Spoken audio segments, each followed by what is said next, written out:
ഹിന്ദു സഹോദരിമാരെ രക്ഷിക്കാനെന്നും പറഞ്ഞ് ലവ് ജിഹാദ് പോലുള്ള വ്യാജ ആരോപണങ്ങളും സിറിയയിലേക്ക് ആട് മേയ്ക്കാൻ പോയ കഥകളൊക്കെ പടച്ചുണ്ടാക്കി കേരള സ്റ്റോറി പോലുള്ള സിനിമകൾ ഇറക്കിയവരാണ് നമ്മളെ രാജ്യത്തെ സംഖ്യകൾ.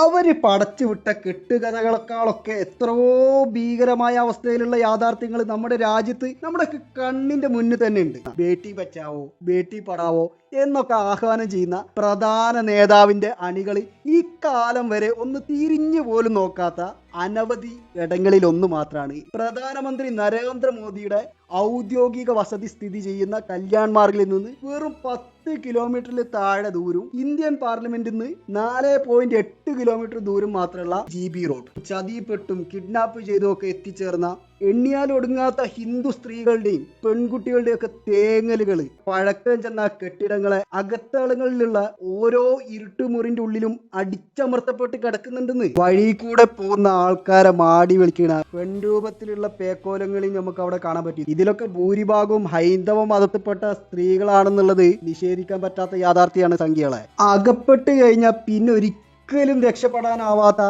ചതുപ്പ് നിലങ്ങൾ ഒരുക്കിയിട്ട് സ്ത്രീ ശരീരങ്ങളെ കെണിപ്പെടുത്തി വരിഞ്ഞു മുറുക്കുന്ന ഇരുണ്ട തെരുവുകൾ നമ്മുടെ രാജ്യത്തുടനീളുണ്ട്.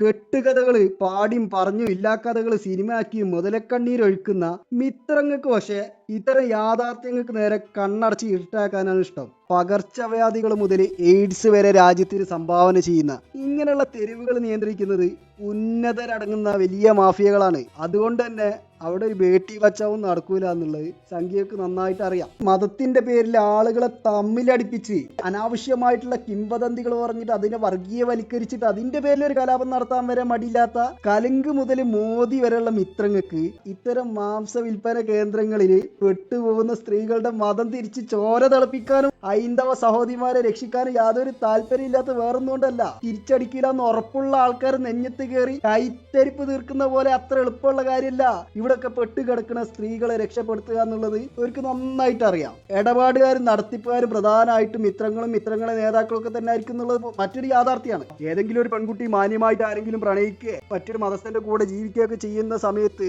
കുരു പൊട്ടി ഒലിക്കുന്ന സംഖ്യകൾ ഭൂരിഭാഗം വരുന്ന ഹിന്ദു പെൺകുട്ടികളാണ് ഇവിടൊക്കെ ഉള്ളത്. ഒരു മൃഗത്തിന് കൊടുക്കുന്ന ഒരു പരിഗണന പോലില്ലാതെ അറവുമാടുകളെ പോലെ വാങ്ങാൻ വരുന്നവന് ഹിന്ദു ആണോ മുസ്ലിം ആണോ ക്രിസ്ത്യാനി ആണോ എന്നൊന്നും നോക്കുന്നില്ല. ആ പെൺകുട്ടികളെ പേര് നോക്കി മതം നോക്കി ചോര തിളയ്ക്കാത്തതും അവരെ രക്ഷിക്കാൻ നിങ്ങൾക്ക് തോന്നാത്തതും കൊണ്ടാണ് നിങ്ങളെ സംഖ്യകളെന്ന് വിളിക്കണേ. അപ്പൊ എന്തായാലും വേണ്ടിയില്ല, ലവ് ജിഹാദ് തുലയട്ടെ, റെഡ് സ്ട്രീറ്റുകൾ ഉയരട്ടെ. ഇത്രയും പറഞ്ഞുകൊണ്ട് നിർത്താണ്. നന്ദി.